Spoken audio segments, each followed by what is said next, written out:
and welcome to Film School Dropout. I am your host, Ben Friedman, recording this intro here on October 24th, Tuesday evening. And I'm so excited for you guys to hear this episode. This one was a joy of all joys to have. This is Hugo with Mark Ellis. Mark Ellis, for those who do not know him, he is one of the founders of Schmoes, a YouTube movie review channel that has had many iterations over the years. They were at one point at Collider. They were at one point at a few other podcast networks hosted by Christian Harloff, Mark Ellis. They did movie reviews in really the earliest stages of YouTube. I want to say they started in 2009, 2010. These are one of the guys that I watched growing up and kind of helped develop my love of film. Mark Ellis is a guy that I've met before. He's an extremely funny comedian, podcast host, movie critic. Well, however you want to describe him, he does a little bit of it all. Extremely talented, extremely funny. He's going on tour right now. If you get the chance, go check out Mark Ellis in a city near you. He is so freaking funny, and I'm so glad to have had him on for this movie, a movie that he and I both have a fondness for, and that is Martin Scorsese's Hugo. So without further ado, because I don't want to deprive you guys anymore of Mark Ellis speaking, let's get into it. This is the Hugo podcast, and thank you again to Mark Ellis for joining me for this episode. I had a blast getting to talk with him for an hour plus. So I hope you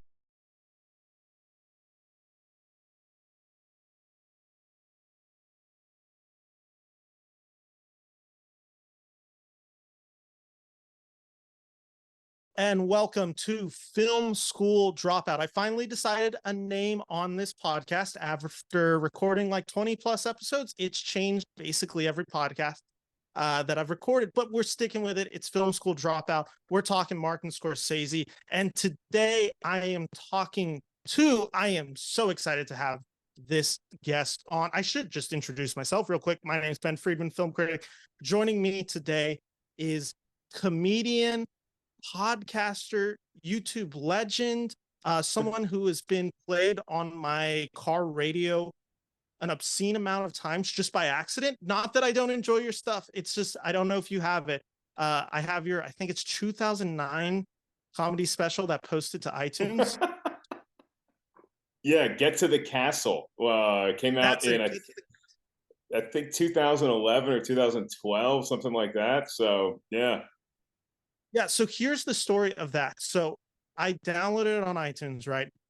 And I don't know if you have the same issue with your car, but my car, the exact second I get in, it just automatically defaults to my iTunes, like my iTunes songs.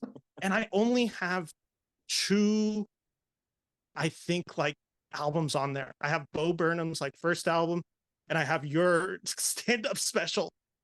And so every time I get into the car, it's either you or Bo.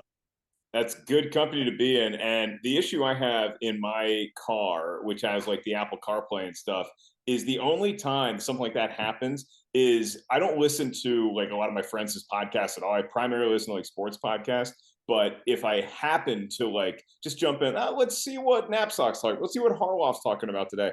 Inevitably, the next time those guys get in my car for a ride, which is often because God forbid they drive themselves anywhere, that podcast will come on. And I'm like, no, I'm literally not listening to you that much. Don't get a big head about this. I was bored and I just wanted to see if I'm keeping pace with everybody else.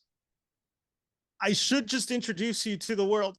It's Mark Ellis here on the show today. Mark, how are you doing? Thank you. I'm doing much better now that I'm talking to you, Ben, and whatever this show is named this week, because this is one of my favorite backgrounds, and obviously coming from that YouTube world, which Schmoes know, I've seen a lot of backgrounds, seen a lot of backdrops in my day.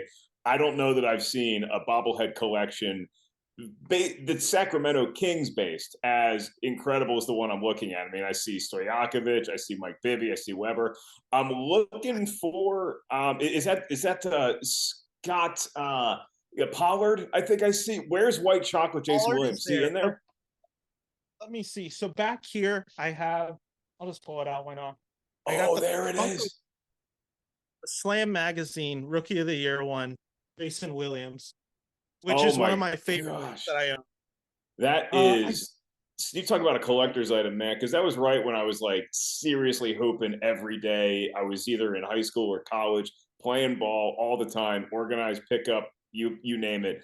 And we loved watching Jason Williams and then trying and failing at those moves on the playground the next day. Like I remember the behind the back and then doink with the elbow pass that he did in the All-Star game.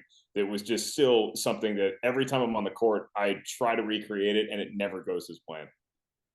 Williams is an interesting one for Sacramento Kings fans, at least in the collection world, because he's not a, what's it called? He's not on our, championship roster. Obviously, we didn't win the championship, but like Right. he's not with us for the Western Conference. So like the merchandise for Williams is kind of not a ton.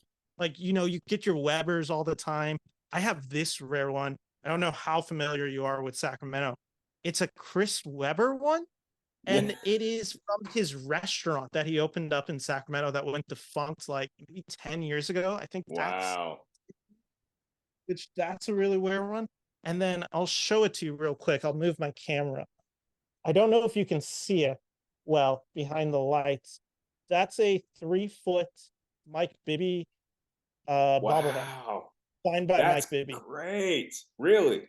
You 50 lugged that pounds. thing to a signing? No, I actually bought it and it was signed, luckily. Oh, okay. I was like, you just like So that you just made show my life. like I'm just bringing this life-size mannequin to this bookstore to get Mike Bibby to sign it, but it's still worth it. You don't understand how controversial this buy was for everyone except me. Because I was like, I saw it and I'm like, that has to be like, that's coming home with me, no question. And then my girlfriend saw it and she's like, that's not staying in your room. And Yeah. then my mom saw it and she's like, that's not staying in the house. And I'm like, okay.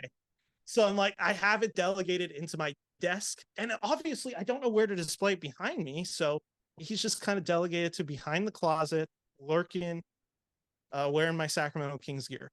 Like a good point guard should be. You don't have to be the center of attention. You're distributing. Of course, he can hit a clutch jumper if he needs to, but and he wasn't. He was very more. He kind of gravitated towards shooting guard sometimes too. But I remember watching him at Arizona where he did win a chip, and just like that team was. It was like watching a pinball game, man. They were up and down the court, beating Kentucky. It was just a good time for hoops in general. Watching those squads.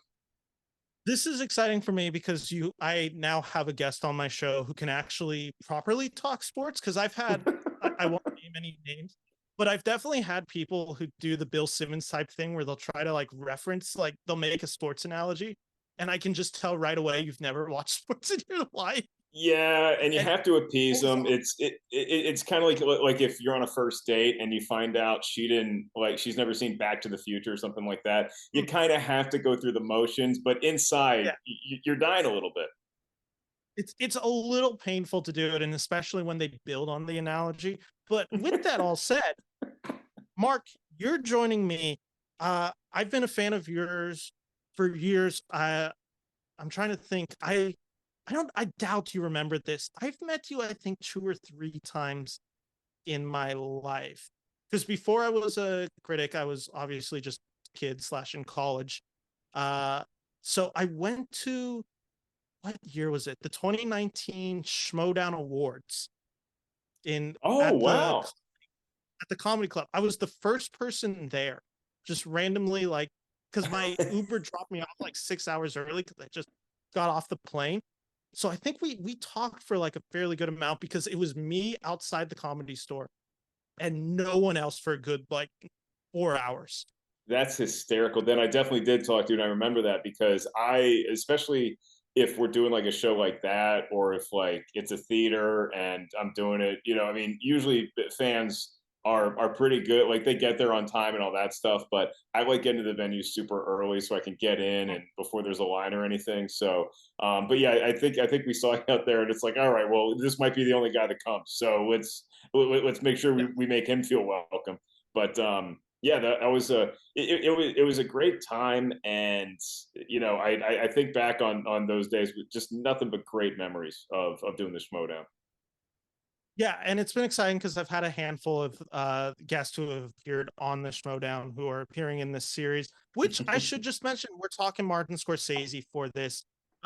Specifically, we're talking the 2011 film Hugo, directed by, of course, Martin Scorsese, based on a 2007 children's book. And I just kind of want to start with you, Mark, here.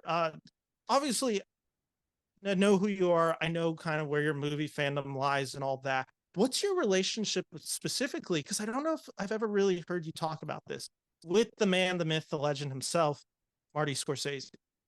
I don't know him well enough to call him Marty, but I have actually never met him. I feel like the first time I came across a Scorsese film was not the ones you might think. It was up at my grandma's place. We go visit grandma in New Jersey every summer, and all the relatives and all that stuff came in, and I have what I would call the ultimate cool aunt, Aunt Amy, because she was like kind of in between generations. She was like 15 years younger than my mom and the rest of her siblings, and then she's about 15 years older than us. So she was kind of like that babysitter you could like talk into like taking you to see an R-rated movie like Pet Cemetery way too early or stuff like that. She let us watch one night. We were visiting grandma. The whole family, I think, stayed up to watch this because it's De Niro, it's Scorsese, it's Nick Nolte. It was Cape Fear was the first one, and it scared the crap out of me. And that might have been my intro to Robert De Niro as well, because like I was scared to watch the rest of that dude's movies because of how like menacing he is as Max Cady in Cape Fear. And I still have like I can conjure that score anytime. Obviously, when he's watching the movie in the back, smoking a cigar, laughing and being obnoxious, like that was my intro to the world of Scorsese. Then you get a little bit older and you start, Goodfellas is on constantly on TV and Casino started picking up. So, always been a huge fan of his filmmaking. And then when Christian Harloff and I started doing Schmoes No, and we got to go to movie screenings, then it became like an event. We were too late for The Departed, but I think Hugo might have been the first one that we saw in theaters. Silence after that had just a tremendous impact on me just as a film fan. I really admire what he did with that movie, and just to see where that young man's gone. The other one is Shine a Light, is the Rolling Stones flick that he Sounds fun. directed. That it's so fun to watch Marty on camera for the first 10 minutes, just so frazzled and trying to figure out what the Stones' set list is going to be that night, and Nick hasn't given it to him yet. It's just it's great, and so I love seeing somebody's work, but I also love seeing who they are as a person, what makes them tick. And so through his filmography, you kind of get to do both with Scorsese. Is the Shine the Light one the one that has Christina Aguilera as a part of the band briefly? Is that I in believe Rolling Stone? so, but don't quote me on that. I think She's got a great voice, but that wouldn't have been the highlight for me. But it just honestly because I watched it fairly recently, not in, let's just say, the most memorable state of mind, because I had come home from the Rolling Stone show that I saw at SoFi. And by the way, a great comedian friend of mine, Tom Rhodes, you should have on this show at some point. When you settle on a name, give it time. And then you guys can have dueling bobbleheads, because he's got literally maybe 75, 100 classic baseball, mostly Dodgers, but other players as well, bobbleheads in his place. So I got to get the bobblehead folk together. But we saw Stones, and then I came back, and it was probably 1 a.m. by the time I got back, and opened a few more Coors Lights, watched Shine a Light again. And so that was the most recent time I've seen it. So, Christina, if you're watching, I don't remember if that was you, but I do remember how great of a film Marty put together with that band that makes it pretty easy for you. so. I'm just going to guess by the Cape Fear anecdote that you're probably way too young to be seeing Cape Fear. Way too young to be seeing Cape Fear, man. Yeah. I mean, again, like at that time, I had no idea it was a remake. I had no idea. I mean, I knew who Juliette Lewis was. I knew probably of De Niro. I knew Nick Nolte, but yeah, man, that one kept me up a few nights at grandma's house. Did you, when you're watching Cape Fear, post seeing it, all that stuff, is that when you're like, okay, I need to see more of his films? Or is there like a period later on in your life where you're like, okay, now I'm interested in Martin Scorsese?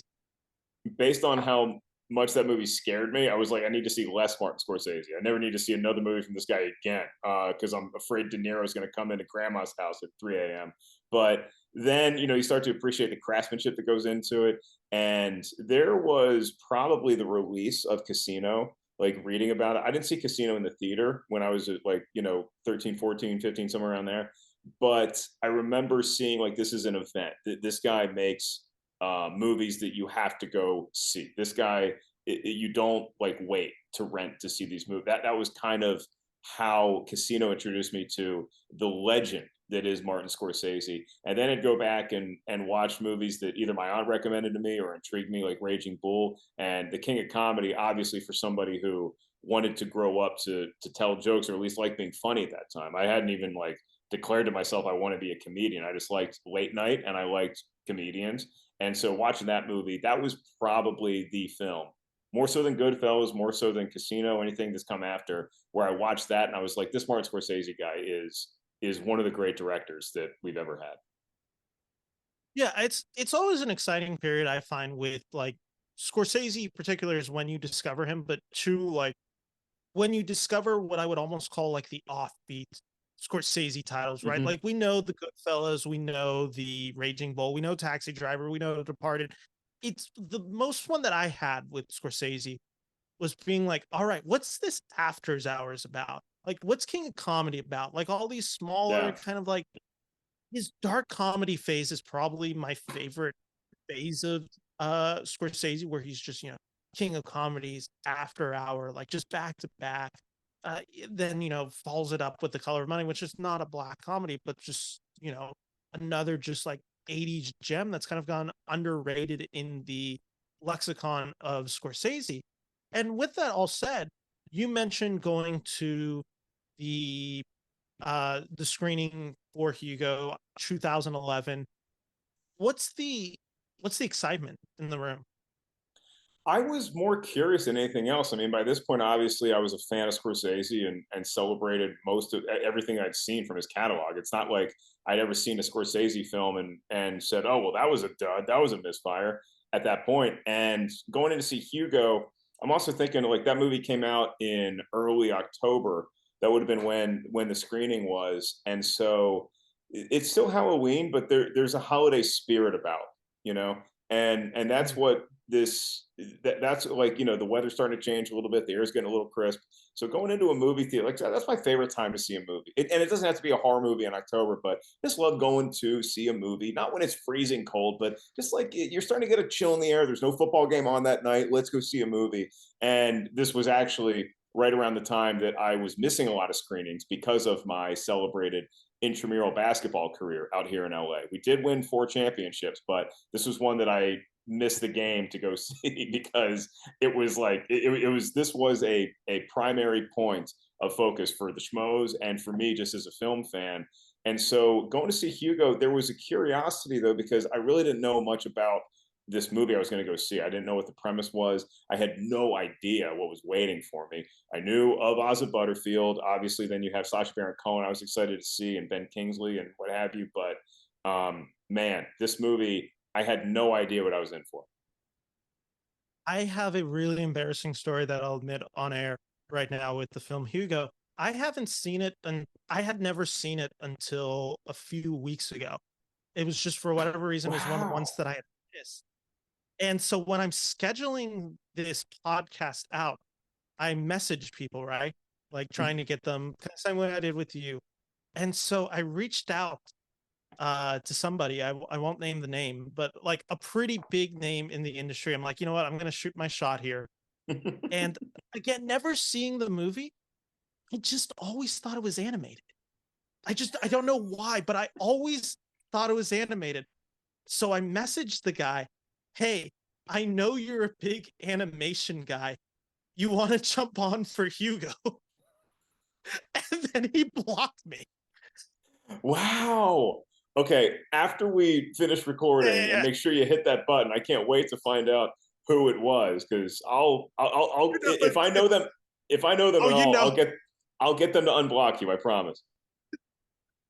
I just get an alert the next day, and it just says blank restricted access or whatever the new X slogan is for blocking people. But I'm just like, oh, this isn't great.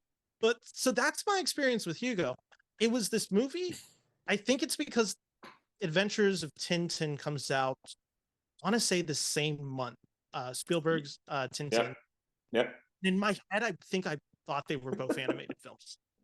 I'm Well, like, you oh, can. it's Yeah, I can forgive you for that, because again, Scorsese had popped into Shark Tale a few years earlier. Maybe that was in your lexicon, and then, but you also think about the way that this movie plays out, and the messaging of this movie, and the visuals, and I mean, look, the style and the panache with which this movie is shot, and the pace that this movie moves at, the centralized location of this huge train station. This could very easily be an animated film where maybe instead of a boy living in the clock, it's a mouse, and they're trying to escape all the cats that are down there. Like, you can easily see this translate into an animated affair. So I'm giving you a pass. I don't know if person X will give you a pass, but don't give I'll see. don't give me the pass because the story got worse when I turned the movie on with my girlfriend, and I'm like, oh my god, the animation is incredible in It's this movie. amazing.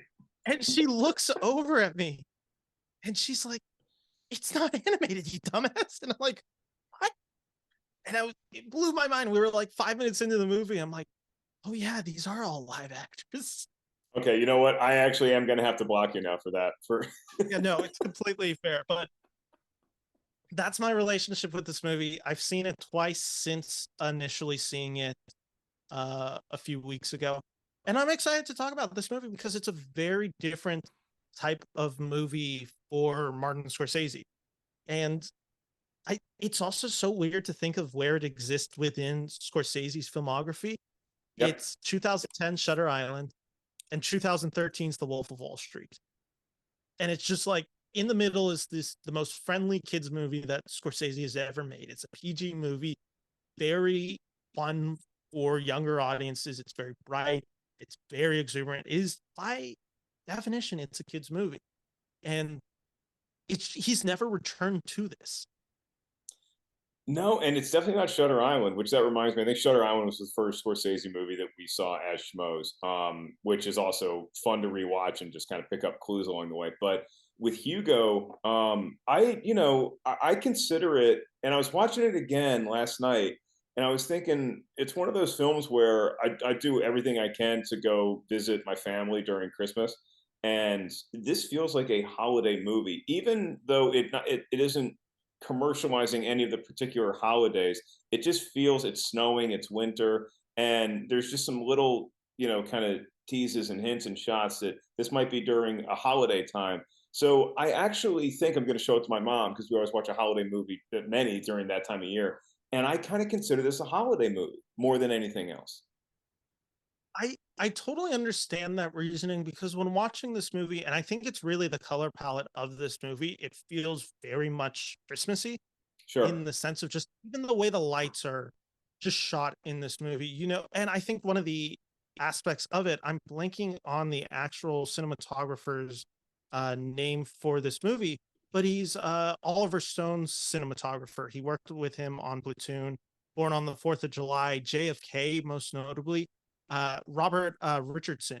And the thing that Robert has always been an expert in doing is his movies have a real bright shine quality of it. Like, Mhm. you think of some of the images in JFK where it's the overhead lights hitting and it just kind of adds this kind of whiteness to the screen. Like Yeah. Hugo has that, and it's really beautifully just rendered in it. Richardson wins the cinematography award at this year's Oscars, and it's just a beautiful film to watch. My first time watching this movie, the thing that I just was kept taking away from it was how much fun I was just having being in this world because it's not a plot heavy movie. There are certain beats that hit throughout and we learn things about certain characters, but I wouldn't say this is a particularly complicated plot. It really is just existing in Paris in 1930s, kind of post the first age of film and what that looks like as we're moving from not only what Malaise was working on, then moving over to the silent era, and then where we're in the 1930s talkies. Like it is that transition of all, and Scorsese's such a master that it's paying homage to all of those ideas. Right, and it does a great job of painting that time in world history because you're still in the shadow of the First World War, and here in America, it was obviously right after the Great Depression, but pre New Deal, and it makes a point to not hammer down that there's haves and have-nots, but it hints at it, and it gives you these subtle little things that you have a police force that is just all about maintaining order, probably because they were so orderless and helpless when they had to go fight in war. And now you have this story that you're right should not be too plot heavy because it can't afford to be. This is a theme heavy movie. And so the fact that you have this boy who lives in the tower and that's like, okay, that's the movie. But then it shifts a couple different times. And every time we meet a new character, the plot starts to be like, okay, now we're going to take that story, we're going to keep this story about this boy, but now we're going to expand the world. This very much feels like somebody growing up and going through adolescence watching this movie, because your life doesn't necessarily get different or changed as you get older and as you experience more of the world, but it gets bigger and you start to comprehend more that the world is more than just about you. And for Hugo, it's more than just about keeping the clocks work. There's other broken things out there and he might be able to fix them too. And to see the way that Scorsese handles the pacing of it and the way that he's not throwing everything at you at once, even though the visuals are so exciting and pardon me, Marty, they feel theme parkish at times, like you're on a roller coaster going through a train station and shuttling up to a clock tower, and all these different things around the city. It still feels like he's always at the controls. And it's never like that train that we see a couple times where it has to stop really fast. This movie, it lets you get settled and you're buckled up, and it just never quite lets you in on what the next chapter is. So much so that I watched this movie on Amazon, right? And I'll let you. What movie do you think was recommended to me by Amazon after this movie ended? They always have like that little window that pops up and it says, if you like this, you might want to check this out. It is not a Scorsese movie. Oh, But trying it to is a think. movie that you piece together that doesn't give you everything at once. You kind of meet the characters and then you have to piece together this mystery unraveling. Is it like, oh gosh, I'm trying to think what achieves this. I'm gonna throw out the stupidest guess, and it's not right. Is it David Fincher's Zodiac? It's yeah. As soon as you thought about it for 2 seconds, you were thinking too hard about it. It recommended Clue afterwards, and I was like, "Why is it recommending Clue?" Oh, But then you start to think about it, you're like, "Wait a minute, we are peeling back layers with Hugo and with Clue." And you meet a new character and you care about them, and it's like it's just sort of Clue handles it very differently. But let's say that all of these characters in Hugo are going to that house in Clue. Every time they come to the doorstep, you're like, "Okay, who's this, and how are they going to figure into this story that I care about?" And they do. And the fact that we even care about Sacha Baron Cohen's mean police officer by the end of it is just testament to how beautiful this story is told and how well everything is wrapped up, like a holiday movie should. I want to give some context for my answer there because I'm sure a lot of the listeners at this point are like, how do you get to Zodiac? When you were talking about this idea of like cinematography, like, the world kind of expanding, characters coming in and out of the narrative, Oh, it's a great just guess. the Yeah. Zodiac is just like where I'm like, okay, like you start off the movie small as the movie then expands throughout Northern California, characters coming in and out. That's the context for that guess.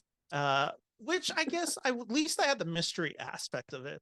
No, you were there, and also you don't necessarily know my algorithm, and the fact that I watch way too many screwball comedies late at night. So the Clue might be more predisposition to that recommendation than Zodiac. But I got to say, I might have taken Amazon up on either one if it wasn't so late by the time I watched it last night, because both of those movies I really enjoy rewatching. I think the point that you hit on there that I find so interesting was this idea. You're right, like characters coming in and out, just the roller coaster feel of this movie. And this is not to be like poking fun necessarily at Scorsese for some of his comments about superhero movies. That's not what I'm talking about, but it's just like there is something very exciting with the fact that he got his hands on 3D, and he's talked about this very openly Mhm. about this movie, where it's just like this was a new technology for him, and he kind of loved just playing around with it, like, and he just incorporates it into the movie. I had the experience where I've never seen this film in 3D. You can see clearly the moments that are supposed to be rendered in 3D on Blu-ray. Like you can tell, like, oh, of course, like if it's doing that camera movement where it's coming at us, like I would probably pop out all that. But I didn't get to see it in 3D. But it does give the film kind of a kinetic energy the whole time, where it's just like it literally is, as 3D does, kind of pops out alive in front of your eyes, and it's just so majestic to look at. Richardson's cinematography, in particular, which I'm going to be praising quite a bit on it it does this wonderful thing that he also captures in Oliver Stone's films like JFK, where it does just feel world encompassing by the end of the film. Like it does just pace itself. The cinematography is literally a story in itself in this movie, where it's just like we start here, and then slowly, as we learn more about film history, the world opens up and it kind of feels miraculous. It feels like a miracle at times, and it's so exciting to watch. And when I got to go to the screening to see this movie, this was around the time in 2011 where we're like, okay, do we have to wear these goddamn 3D glasses every time we see a movie? Because like, not everything's Avatar. Okay, we don't need this, and especially like the 3D that was done in post with like the Titans movies or whatever. It's like I don't feel like doing this. So for Hugo, you kind of put the glasses on. You're like, all right, Marty, blow me away, and he achieves that within the opening credits. I mean, and it makes so much sense now thinking back on it, because what he's doing for the audience in this advanced age of technology is giving them the same feel that the audiences had when they saw the very first motion picture. Is that, oh no, is this train coming at me? And now we feel like we're in this world. So 3D was actually the perfect choice to accompany this movie, because we're celebrating, and I hate when people say this, but it's accurate. It's a love letter to the art of filmmaking and to the early days of making movies just because you love getting your friends together. You wanted to make something cool, and it celebrates that at every turn, even though it doesn't tell you at the beginning of the film that that's what this is going to be about. I mean, we meet Chloe Grace Moretz as she went by the time, and it's like, oh, okay, this is going to be a nice little tweeny kind of romance, and they're going to hold hands at the end. It's going to be nice. You have no idea who she's related. She has no idea who she's related to. And then the fact that we connect all these dots, it's such a beautiful movie. And when you initially emailed me, I was kind of like ready for like King of Comedy or something like that. I'm so glad we settled on Hugo, because God, what a great film! I don't know if you love this movie as much as I do, so I'll give you the four. I'm pretty sure back in the day I gave it 5 out of 5 schmoes. If I didn't, I would go back and retroactively add whatever I needed to, because I do not find a flaw with this movie. It's so beautiful. It's so interesting to me watching this movie so new, right? Where it's just like doing this whole series, you're like, I never feel like I'm never not amazed by Marty when he's directing. Like every time where I'm just like, I'm starting to understand his style radically shifts. And Hugo is this just perfect example of a director just kind of upping his own style and game and doing everything. Like there's something just how I describe it, and it's the same way.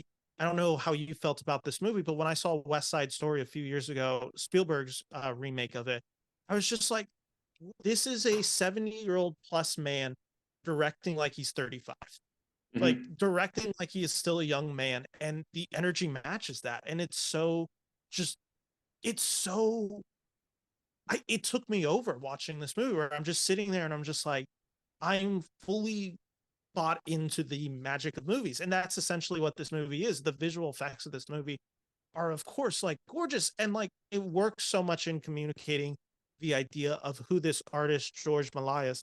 Again, I am going to mispronounce his name the entire episode. Do you know how to pronounce it? Malayas?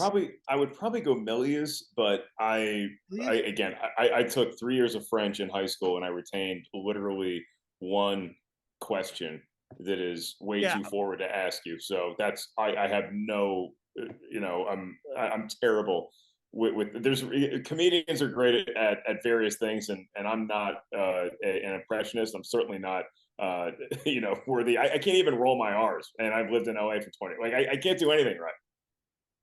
I will just, for the sake of this episode, I'm just gonna from here on out, I'm just gonna call him Papa G. Papa G. As when I, it's which is Papa G, like Papa G, played by Ben Kingsley Mhm. in this movie. Like the idea of, and I don't know, did you study film in college at any point? Like, did you see his 1902 film? I think it's called Man on the Moon. Is that what it is? I No, A Trip to the Moon.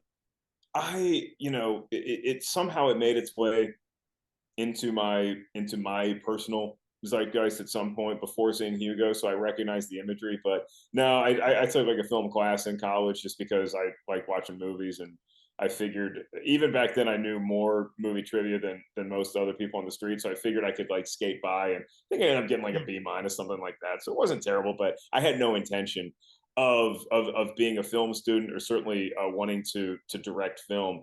And I'll tell you why, movies like Hugo, because I put that thing on and I was like, thank God I don't do this for.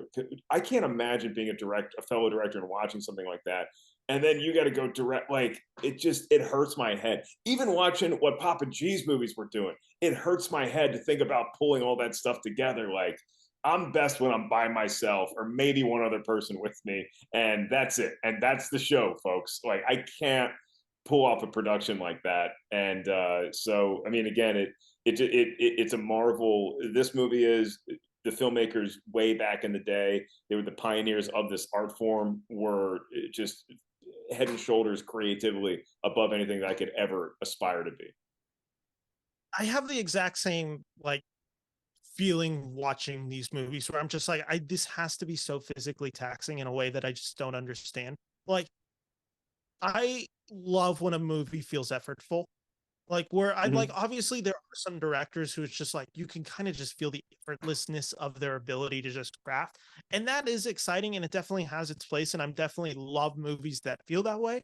There is something where you just watch a movie and I'm like, the amount of detail that was planned, thought out, and executed is just kind of blowing my mind, where I just don't even know how to contemplate it. Where I'm watching it and I'm just like, this is overbearing to me because I just kind of don't understand mentally. Like there's a mental block between me being able to do what Martin Scorsese does in my life. Like, and I think this also just comes to the fact that he works with really talented people. I mean, Yeah. his editor, Thelma Schoonmaker, like, he's been with her since the beginning.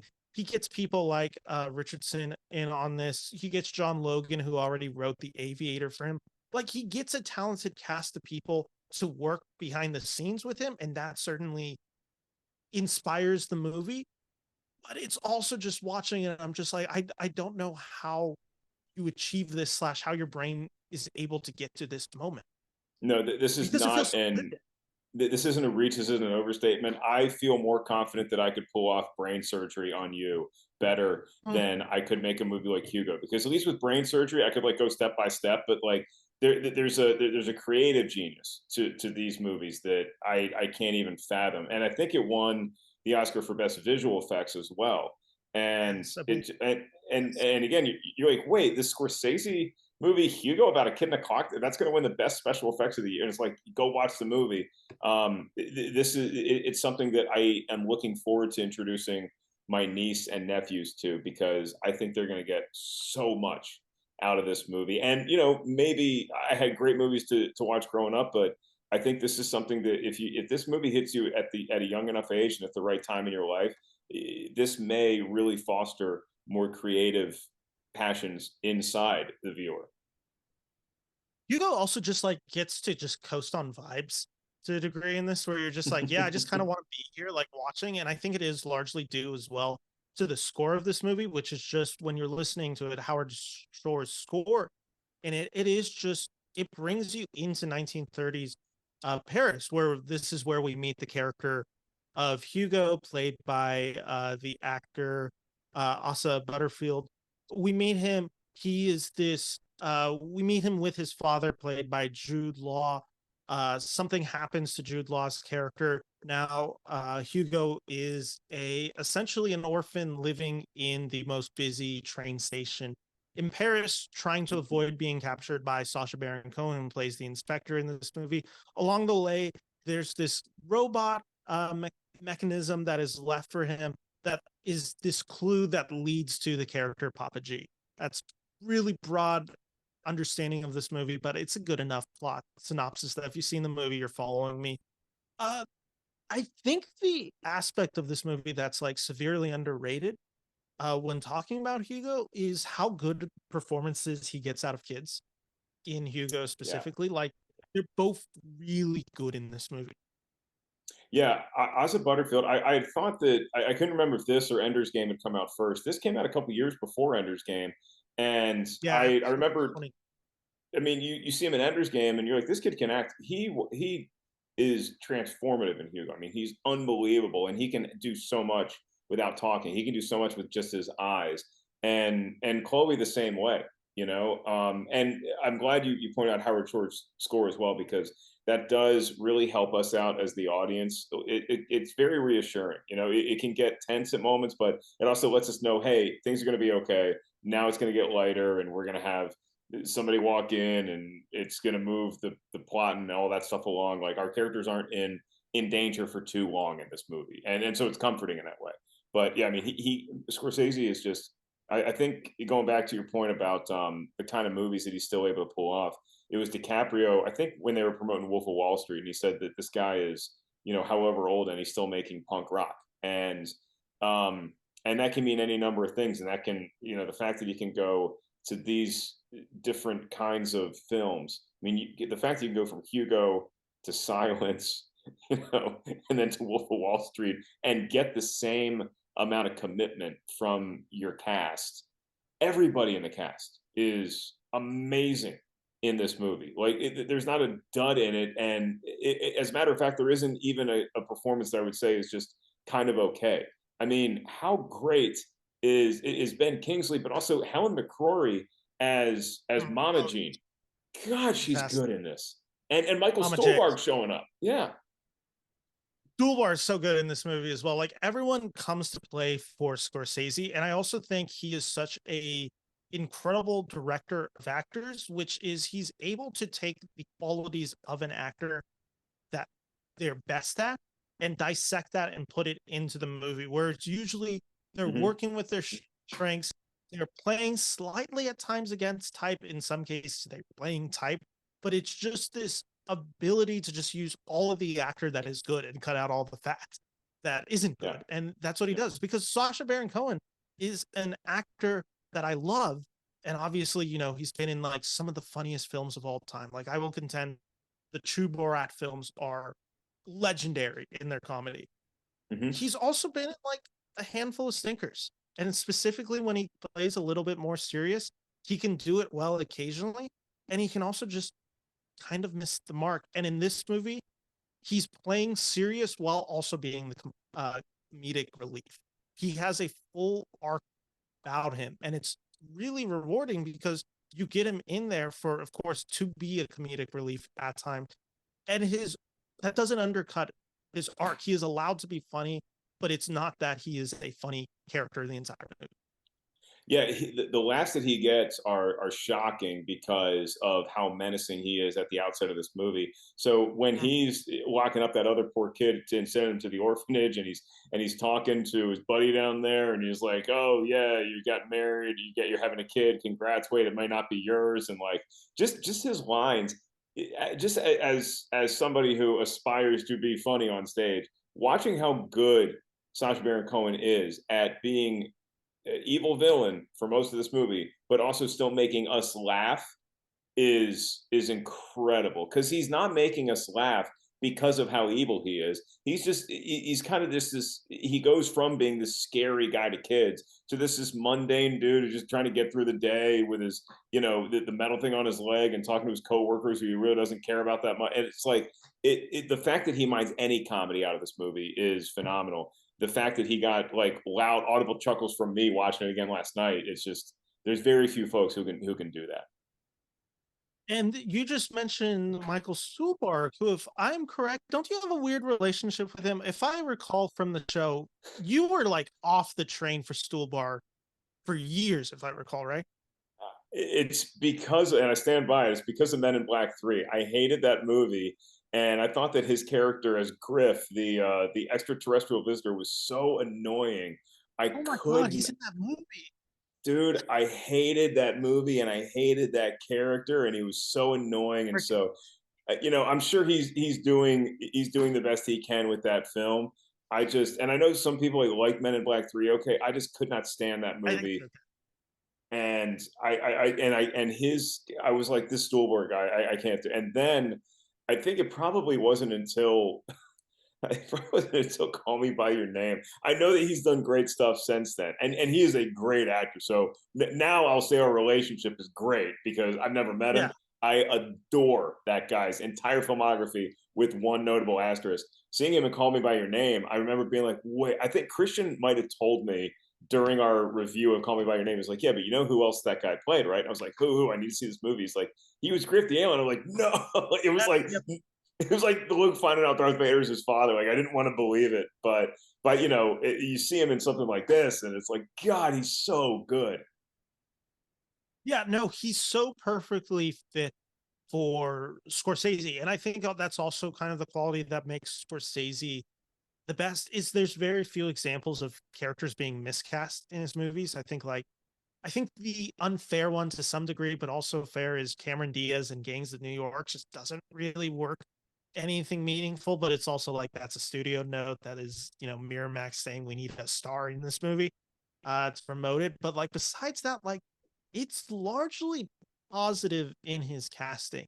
And Stuhlbarg's just another of these guys who just comes in to the movie. I mean, it's the same with Jude Law. Jude Law is like coming off, Mm-hmm.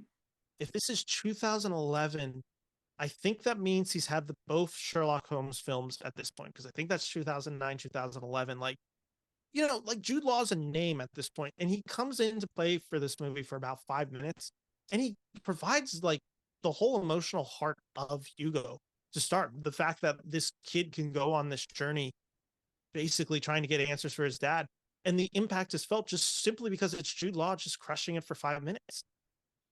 Yeah, I mean, I can't remember if I think Contagion came out the same year, and so it was somewhere around there. But you're It's right. like, He has such limited screen time, but just his presence, like you see why there is hope and there is a work ethic and there is that inventor spark in Hugo, and it's because of his father. And to only meet him for that brief period of time, it's almost done purposefully because that makes us miss him too. Like now we miss Hugo's dad because they had such a great time together. They're just building stuff at a clock tower. What's better than that? And then to have it, and like I could have spent the rest of the movie in that scene of just this boy and his dad collecting trinkets, trying to get him to work again. And to lose that so quickly, it's almost like we, the audience, lost something that we're trying to find. Now the audience is broken, and we need Hugo to fix us too.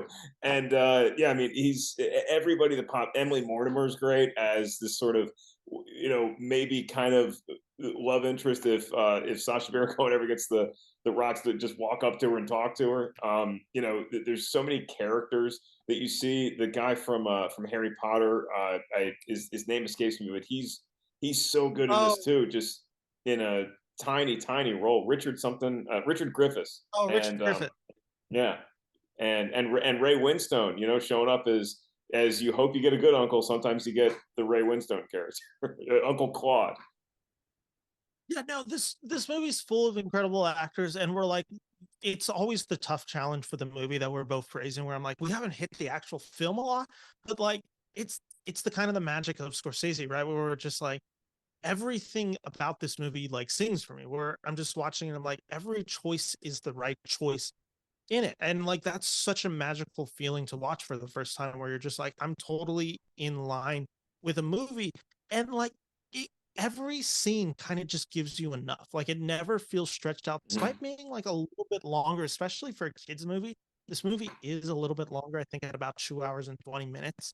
Like it certainly feels long, but not in a way that it ever felt slow And there's just these magical moments throughout. Like, and I think this is also the case of where Scorsese is just like one of the best directors to ever do it. It's just like his ability to indulge without it ever becoming oversaturated, I guess, where you're just like, you're in this scene, right, where the two kids are watching the movie and she's watching a movie for the first time, and that magic, like you literally talked about the train coming up earlier in the movie, like that scene is literally played on screen in Yeah. this movie, where it's just like the reaction to all that, like that is like that could have been the whole movie, and it's not. Like it chooses not to like overshadow the movie, but it's moments like that where I'm just like, that's one of my favorite moments from the movie.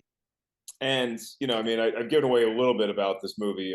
So if you haven't seen it yet, listeners and viewers, I apologize. I'll give no more spoilers, but I will say the way that I watch Spoil it all. movies now. Okay, the way I tend to watch movies now, especially ones that are 2+ hours, is I'll get home and I'll put it on, and it has to really, really grab me Mm. to stay through the whole movie. I'll watch an hour and I'll miniseries it, then I'll watch the next hour the next night, and I'm fine living like that. That's my truth. But and so I was like, I put on Hugo, and I was like, maybe I can wake up and finish the rest tomorrow because it's dude. I did not even think about the time the rest of the movie, and it Mm. was just zip by. And I remember this movie impacting me emotionally. I'm pretty dead inside, so I don't actually like cry a lot, but I remember this movie having some sort of emotional impact when I saw it in theaters. And I always assumed it was at one part, but it actually last night ended up being a few minutes before that, when Michael Stuhlbarg's character, this film, Papa G, student, um, comes to the house, and he's talking to Mama, and Mm. it seems like, okay, well, he's just going to pack his things and go. Papa G don't want any part of this, and Mama turns to walk away, and he's like, oh, by the way, you're just as beautiful now as you were Yeah. back in his films. The look on her face, dude, and she's Mm. just like, somebody remembered me, and somebody, my work had an impact on somebody. To see that's when that emotional fire gets stoked, and I feel like the guys in the train in the movie shoveling coal into that thing, like, oh boy. And then it's just this wave of emotions that hit you with each character realizing that they are in fact still fixable, and they can in fact look back on their past with fond memories. It's just this movie does everything, man. Everything that you want in, again, I hate to belabor the point, a holiday film. I'm making my family watch this at Christmas. That's all there is to it. There is a quintessential nature of Martin Scorsese that he can never escape, and that's that he's a film lover. And he is Mm-hmm. devoted a lot of his career to film preservation. And you understand why that quest is so important for him in the context of watching Hugo, with moments like you just spoke about, where it's just like having the art live on and what that actually means and what that represents and what this humanity and human stories it tells. And that's like the magic. I keep using the word magic, but it is just Mm-hmm. that is the effect of what Papa G's doing. Is like that is what this movie is, and it's that scene in particular. I think it's the scene also where, and I think every great director does end up making a movie about movies. Like, and we saw like Yeah. 5 of them last year. 3 of them were good. The other 2 were a little questionable, but like we do see that. And like there's always the montage, and I it gets me every time when you just see someone making a movie. And that scene, we see it with Papa G in this movie, where this is how they made the old 1900 silent films on, camera. Just 5 minutes, all the sets, all the elaborate nature of it.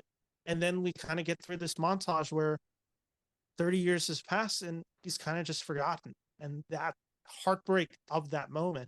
Ben Kingsley in this movie is fantastic in a way that I always know Ben Kingsley is up for.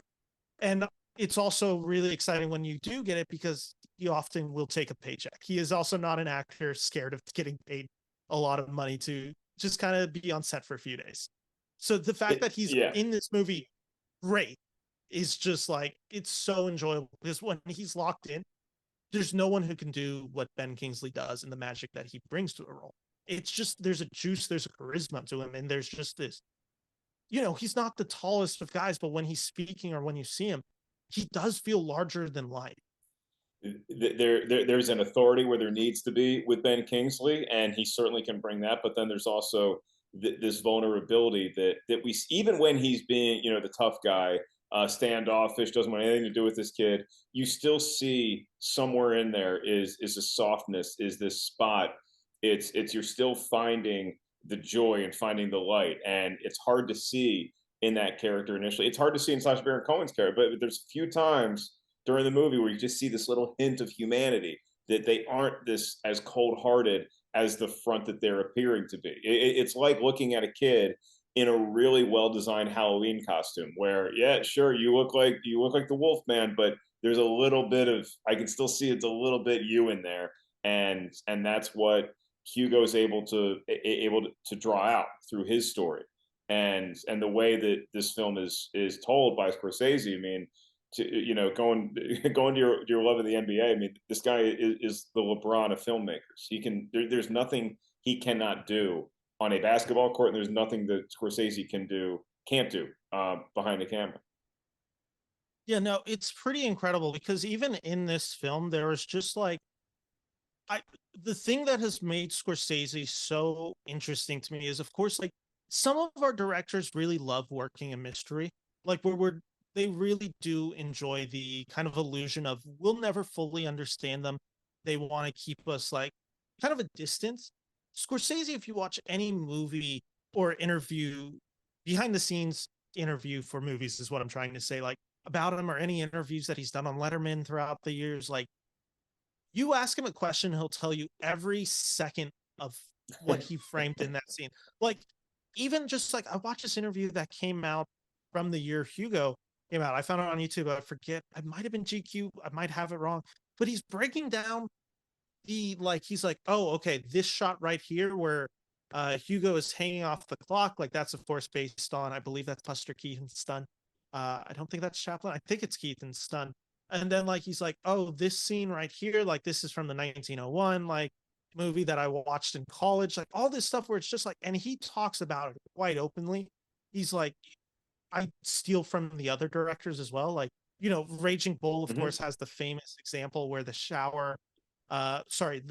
fight sequence is modeled after the shower sequence in Psycho. Like all these like little details where he's fully admitting it. Like he's like, no, I am a student of filmmakers and directors, and thus I take that into my movies. And it creates this like, there's a detail to this world that feels so refined because Scorsese is understanding it. And I think it's why he can connect to a story like this. I've heard some people critique Hugo as like, it's hard to emotionally buy into this movie.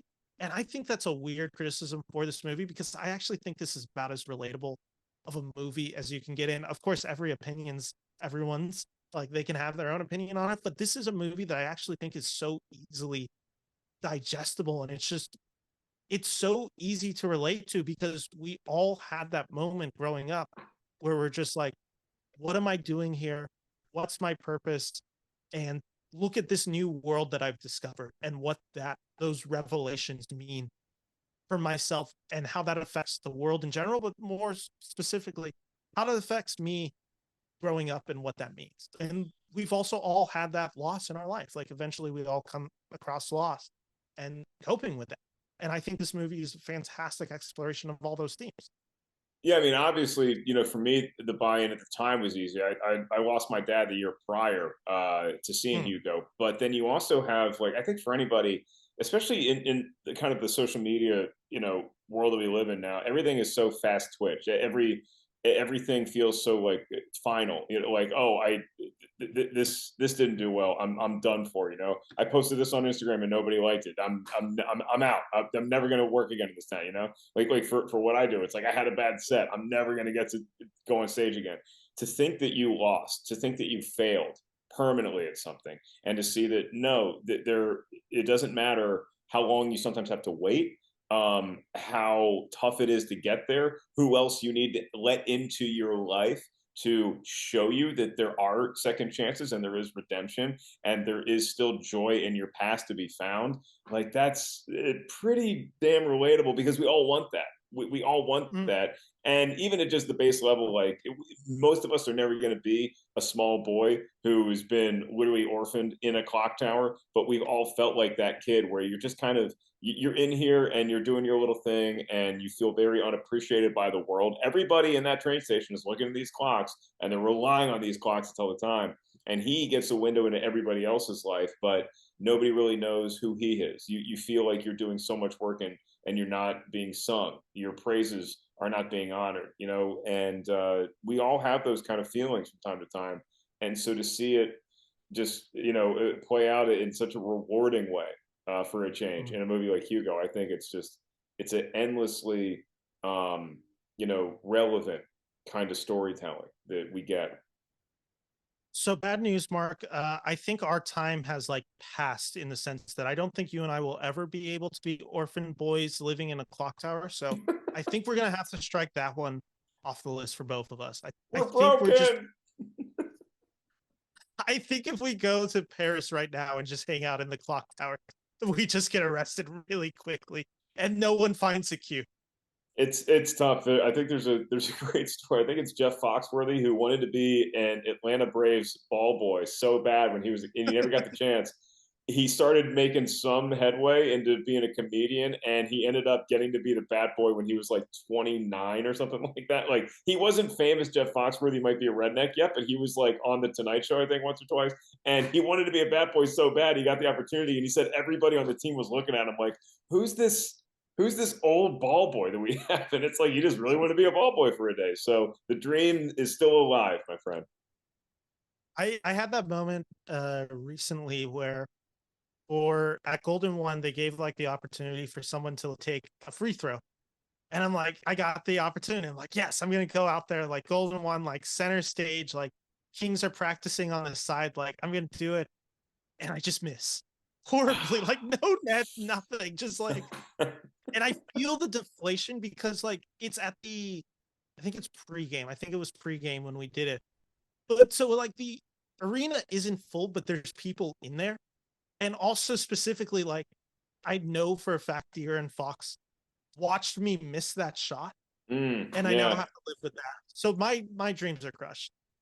Well, yeah, I mean, I got to play, my intramural team got to play at halftime of a Wake Forest, I think it was Wake UVA basketball game when I was a student there. And I got to, and so and the game's like 10 minutes. And so I'm ready to jack some threes, right? And I went 1 for 3. I missed the first two badly, but I made a bet with my dad, and for the game because my dad knew we were going to be playing. My dad was sitting courtside; he got courtside seats, so he could watch his kid, live out his dream of playing at halftime. And my intramural team, we get the inbound, and I bet my dad $100 that I drain a three at halftime, and this is ended up being the last shot I took, and I get the ball, and it's not quite Steph Curry range, but it's a little away from the 3-point line, and I gun it and swish, and he's right behind me, and I turn around and I just do the Johnny Manziel, I just do the little Uh, money sign to him real quick, and so my dreams were on the ropes there after badly missing 2 3-pointers, but finally got it with the third one. I'll tell this story real quick before we start wrapping things up, and I will not say my friend's name, uh, just for their own protection.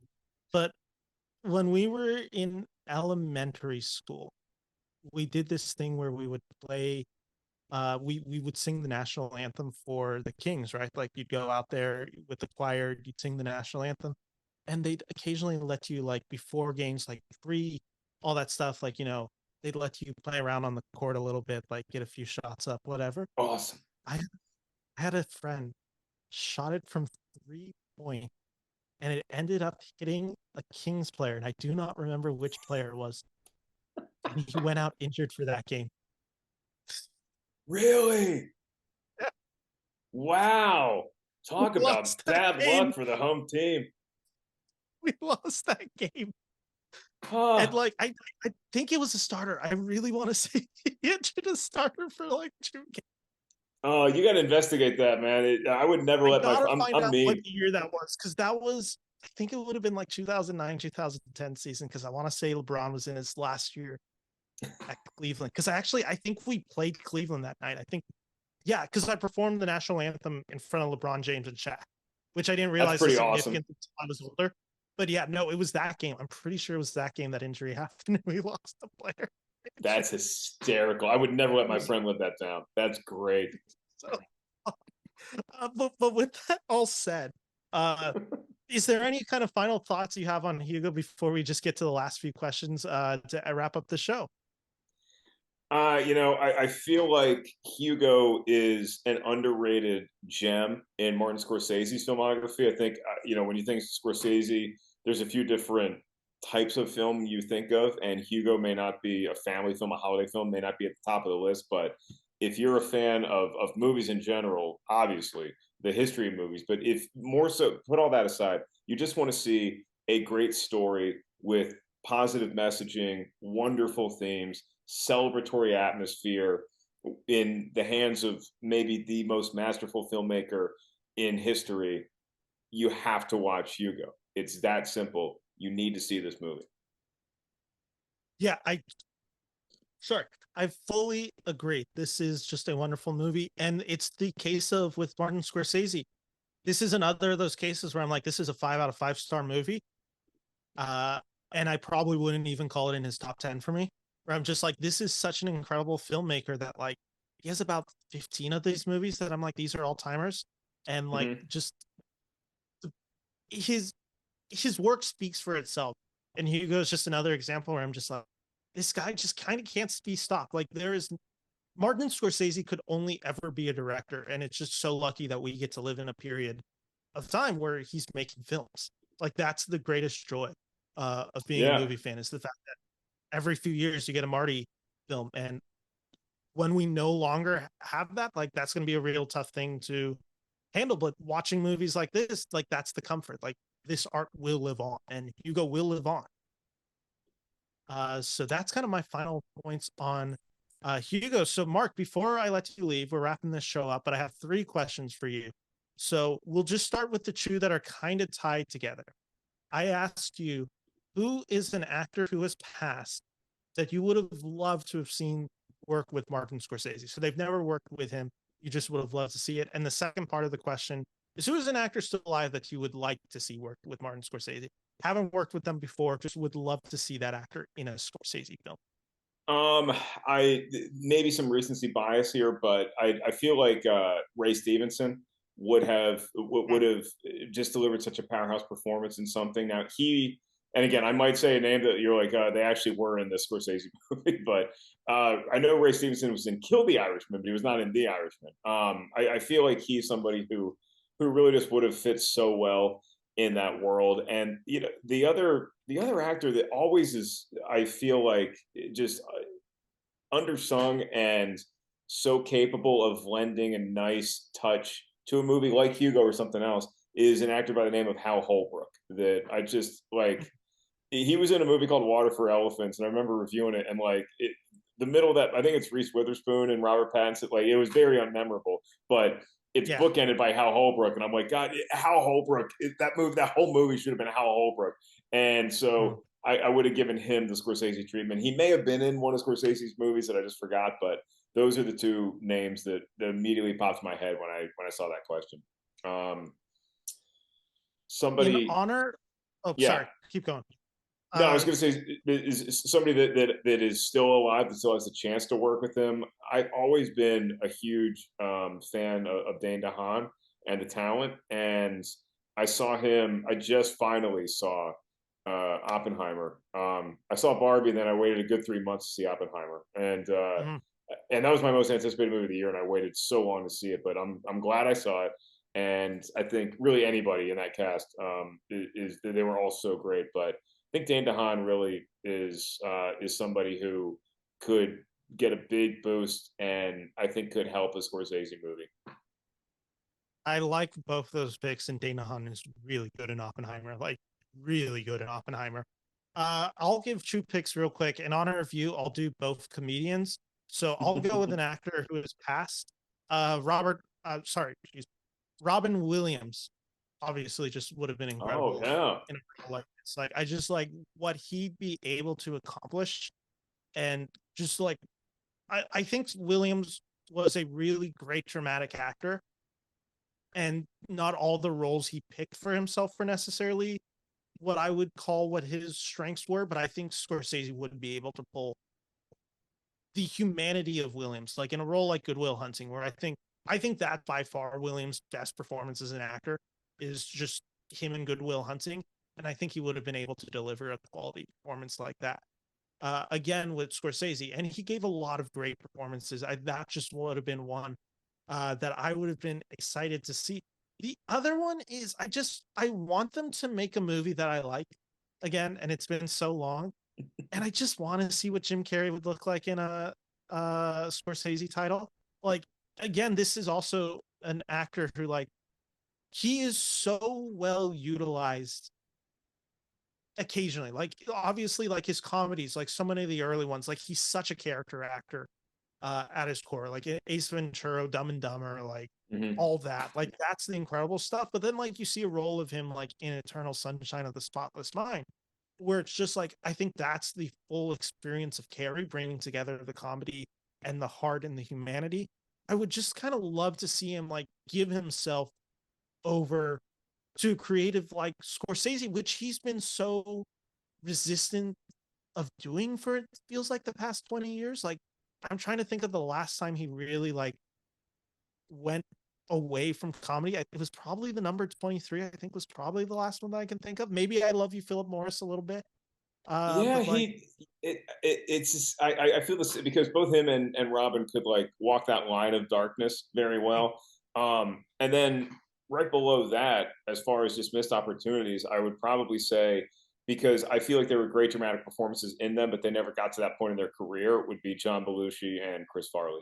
Like yeah, you could see when they passed, they were right on the cusp of like, no, I want to get away from just being the guy that I have been and show you this other side of me. And I feel like Scorsese obviously would have been a great guy to kind of draw that out of him.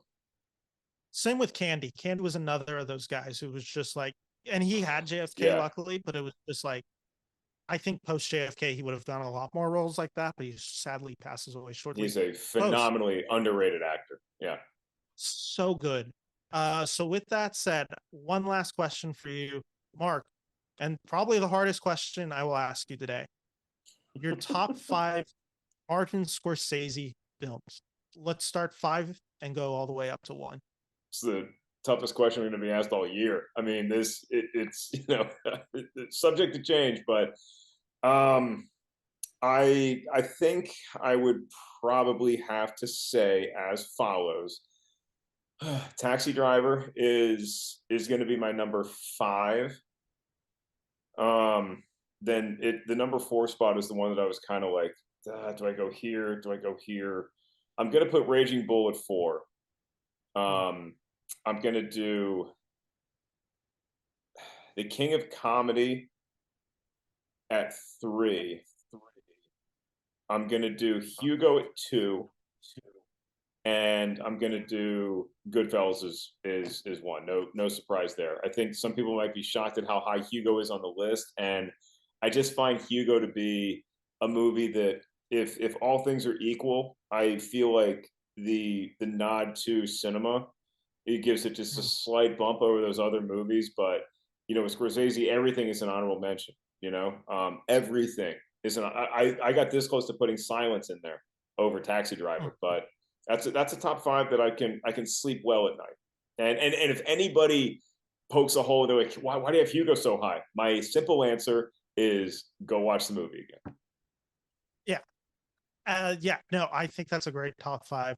And I just want to thank you so much for being on today's show. This was a blast. This was a really fun episode. I hope you had fun. And I just want to give you a second to just tell everyone where they can find you. Sure, you can find me on all social media, including you, Ben. I have not blocked you on X yet. You can do Not all yet. that stuff at Mark Ellis Live, and you can check out my new stand-up specials on YouTube, Alive and Well, and I'm probably coming to a city near you, and maybe either this year or 2024. Set up a lot of tour dates for next year, where I'm kind of excited. I maybe have like I'd probably say 30, 25, 30 minutes that I'm like ready to show the world of the new hour that I'm trying to build, and I'm really starting to get excited. I wasn't excited about it for a long time. Now I'm starting to get excited about where I could go with it. So I'll be in Seattle at the end of this year around Christmas time, and then next year I got dates in Portland, I got Boston, a couple other fun spots, and loads more to come. So, two questions for you before I let you leave. One is, where's that Sacramento date? And two, are you ready to light the beam when you come to Sacramento? I am totally in when I come to Sacramento, and that should be in 2024. I think there's a new club, or maybe they reopened that I've been talking to. So we're flirting, Perfect. probably sometime in the summer is what I'm hoping for. Fingers crossed.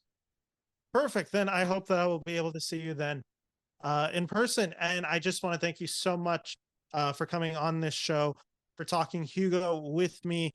We will be back tomorrow with The Wolf of Wall Street. So to everyone who listened, thank you so much. If you like this video, / if you're listening to it on audio, like and subscribe. It helps me and it's free. So why not? So Mark, thank you for joining me today. I'm Ben Friedman here from Film School Dropout. Take care and bye-bye.